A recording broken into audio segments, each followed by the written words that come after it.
కావాలనే మీ కలను నెరవేర్చుకోండి. సంప్రదించండి హెగ్డే ఫెర్టిలిటీ, హైదరాబాద్, తెలంగాణ.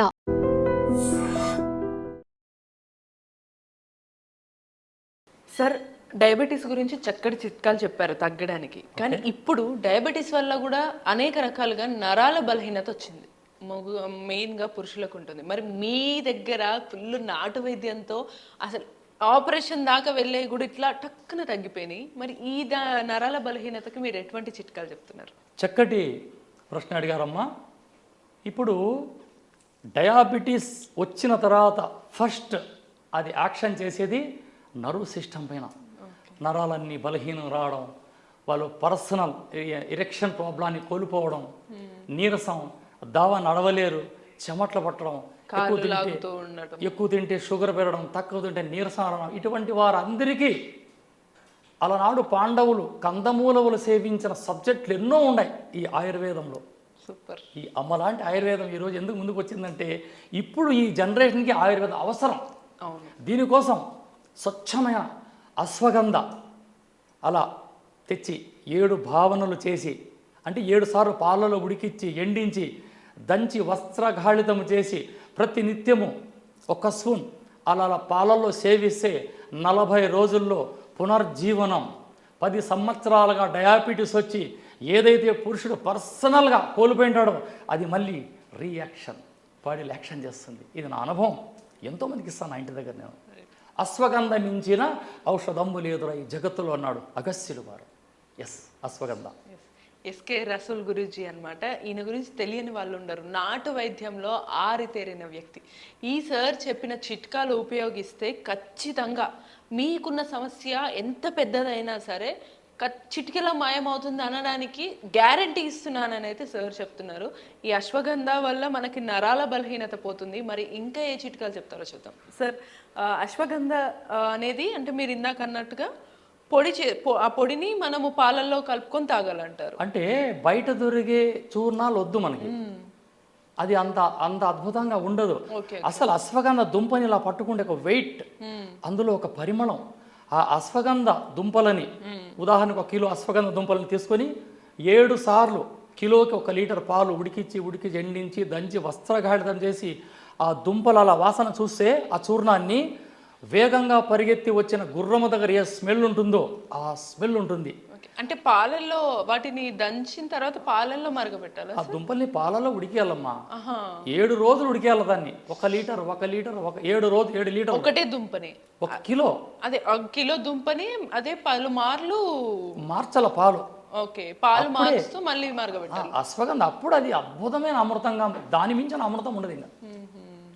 అంతేకాదు ఎప్పుడు అభాషణ లేత అంటే ఆడబిడ్డలకి ఈ అశ్వగంధ చూర్ణాన్ని బహిష్టైన 5వ రోజు 3 ఏళ్ళకి వచ్చే పరిమాణంలో స్వచ్ఛమైన నెయ్యిలో కలిపి అలా నాలికతో సప్పరించి 1/2 కప్పు పాలు తాగి ప్రకృతి మాత ఏదైతే ప్రసాదించిందో స్త్రీ పురుషులకి ఆ కాలకృత్య వాళ్ళు ముగిస్తే ఖచ్చితంగా వాళ్ళ సంతానం అవుతుంది. ఫైబ్రాయిడ్స్ పోతుంది, పొట్టలో గడ్డలు ఉంటాయి అమ్మాయిలకి, పీసీఓడి ప్రాబ్లం ఈ అశ్వగంధతో మటుమాయం. సుదర్శన చక్రమేనండి అశ్వగంధ అంటే.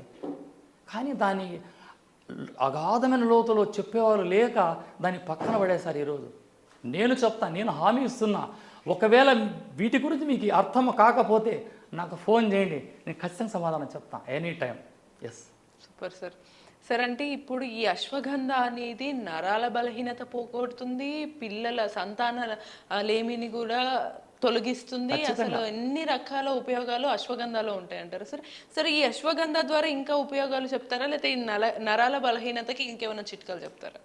ఈ అశ్వగంధని తాటి బెల్లం కలిపి పాలలో సేవించే పురుషులు డయాబెటీస్ వల్ల ఏదైతే బాడీలో కోల్పోయింటారో మజల్స్ ఈ వీక్ అయిపోయింటాయి, ఈ తొడలు కాళ్ళు బక్కగా అయిపోయింటాయి, అది మళ్ళీ 90 రోజులు సేవిస్తే పునర్జీవనం మొదలవుతుంది. అశ్వగంధ సగం మంది అది టేస్ట్ బాగోదు, నా వల్ల కాదు అని వాడకుండా ఉంటారు సార్. వాళ్ళకి మీరేం చెప్తారు? రుచులు కోరిడి నాలుక వేశ్య నాలుక.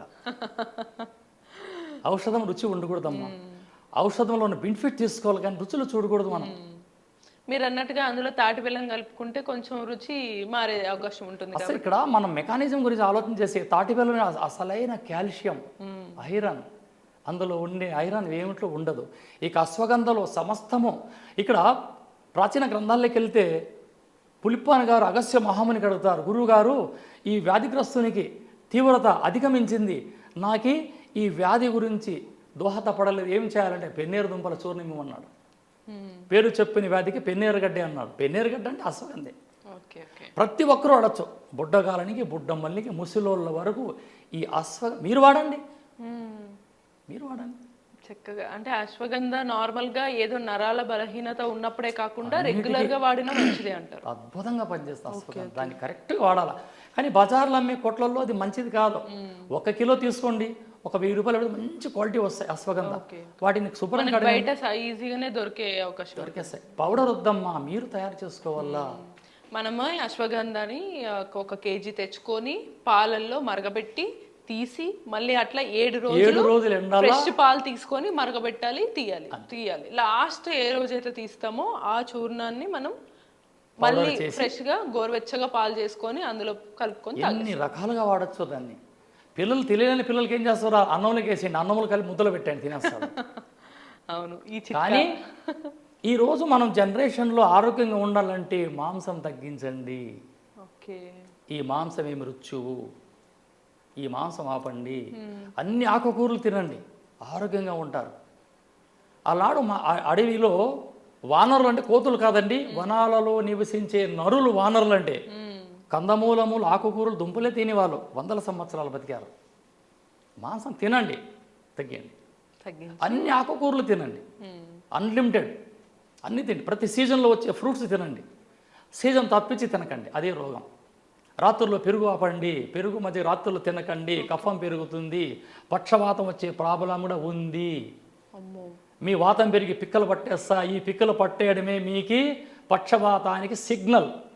సార్ చాలా మంది ఇక్కడ కన్ఫ్యూజ్ అవుతారు, రాత్రి పెరుగు తింటేనే మంచిది, పడుకునే ముందు చలవ చేస్తుంది, కఫం పెరుగుతుంది. బాడీ మెకానిజం మాట్లాడితే ఈ బాడీలో 3 పార్ట్లు.